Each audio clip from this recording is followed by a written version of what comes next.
Hi guys, this is going to be a quick tutorial on how to finish your bracelet. First thing you're going to need is tape. You're going to take some tape, tape it down so it doesn't wiggle.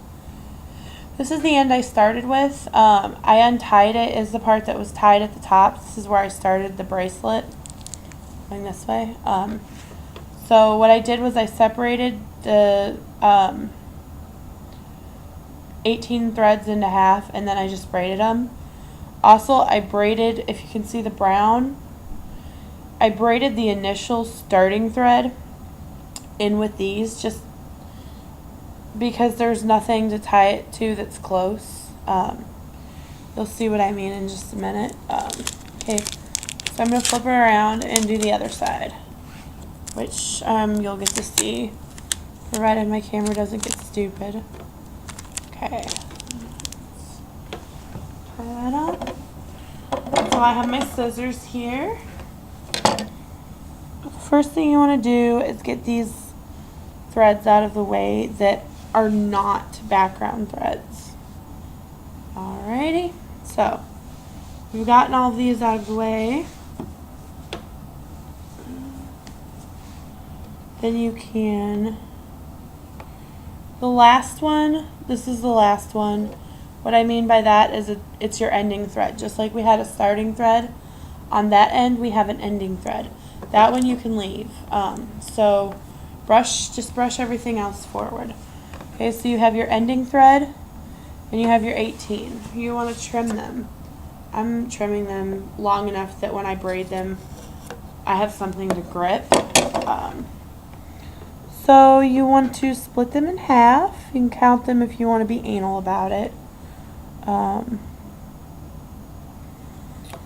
And basically you're going to braid them. See how that's rolling over? You don't want to do that. You don't want to braid it that tight. You want to kind of pull out to the left or to the right when you're braiding on that side. When you're braiding on that side, you're going to want to pull to that direction. You just braid it just like I did on the other side. Okay. When you get to whatever desired length that you chose, you can braid 4 feet if you want to. Whatever you feel like. I like to make my cuffs big enough that they're usually about 7 inches long. My Hello Kitty one's about 6.5.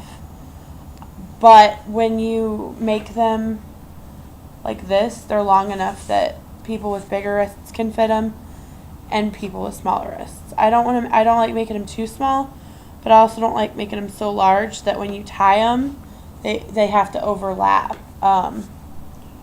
They would overlap on someone with a smaller wrist, because I don't know. That's just my preference. You're going to do the same thing. If you don't know how to braid, there's tutorials on it, but it's really easy. You just take left over center, right over center, over center, over center, over center, over center, back and forth. It's super easy. Braiding is like the easiest thing on the face of the planet. So, yeah. Next to breathing, I would say, and maybe possibly blinking. Sorry, I'm kind of losing my voice. I'm not really sure why. When you braid the other side, you want to, not worrying about that side, but you want these two to at least be equal. So when you tie the knot, I'll show you kind of how to make sure they're equal. So you can braid down as far as you can get without being able to drop them. Then you pull it through, and then you kind of use your fingers to push the knot down. And then when you get to where it's even with this knot, that's when you can start pulling from the other side. And you can start pulling the knot down. I'm pushing it that way. Then you'll want to trim the ends. You want to make nice pretty tails.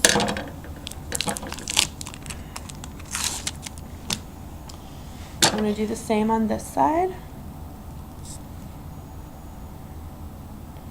I suggest if you live with your parents, you do not leave little pieces of string around their house. They might get mad at you.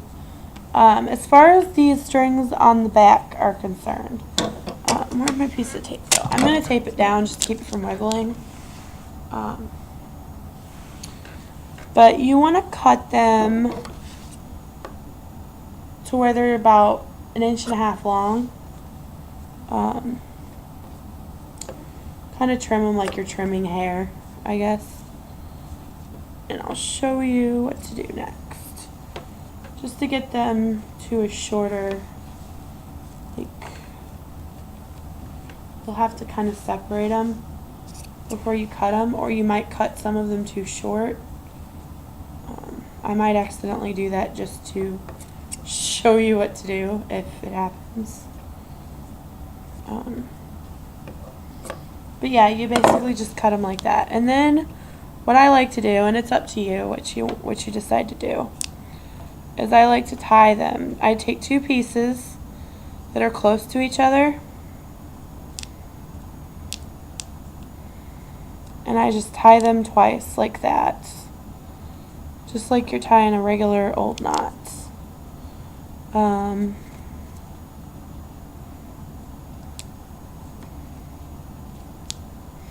If they're not close to each other, that's fine too, like these two aren't, so the knot won't be super close. I will just tie them and they will just reach towards each other like that.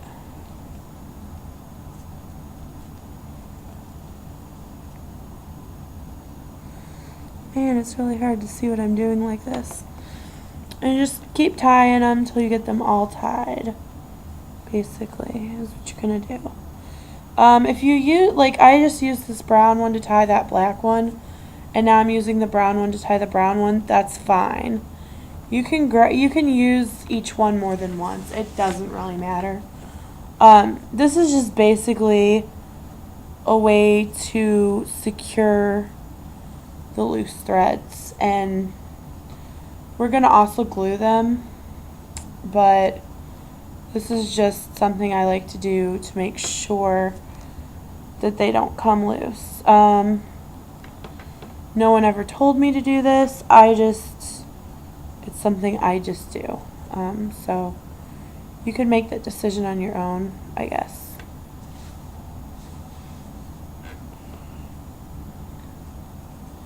Wow, this takes a long time. I'm going to move to the next step just because I didn't kind of expect this tutorial to take 8 minutes and it already has.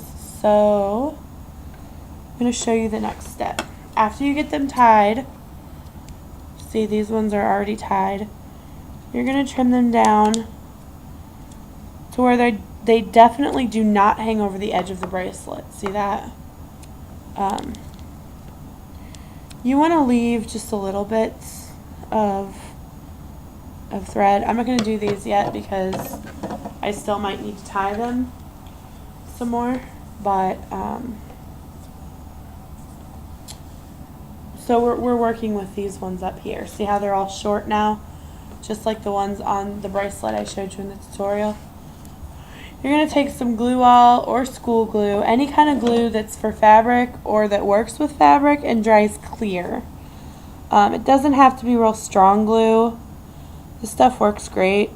I like it. Just put dots, and you want to put them on the knots. Like I'm putting the dots of glue on the knot, and then I'm rubbing it with my fingers.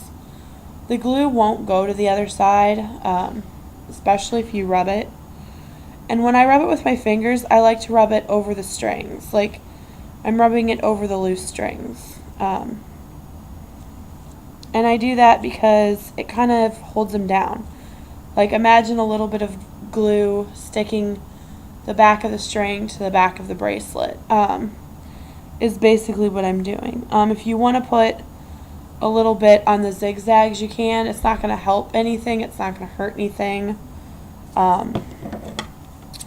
If you have long pieces that are connected like this and you don't like that, you can cut those like that. Just make sure if you cut them that you also tie them to something.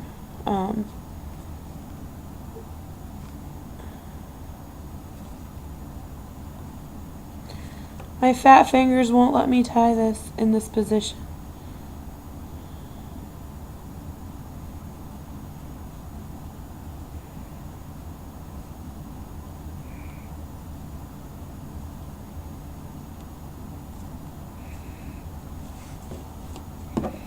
And then you trim off the excess. Just showing you the process again. Tie it, trim it, glue it down. That's it. When you're done with all of them, let your bracelet dry, and that's basically it. Your bracelet will be finished. And when you're done, the back of your cuff will look like the back of the Hello Kitty one that I showed you in the tutorial on how to make the bracelet. So it'll kind of look like this. All the pieces are glued down. You can see none of them are sticking out. That's going to depend on how good of a glue job you do. It feels scratchy when you touch it on your finger, just a little bit, because it's hard, it's hardened glue.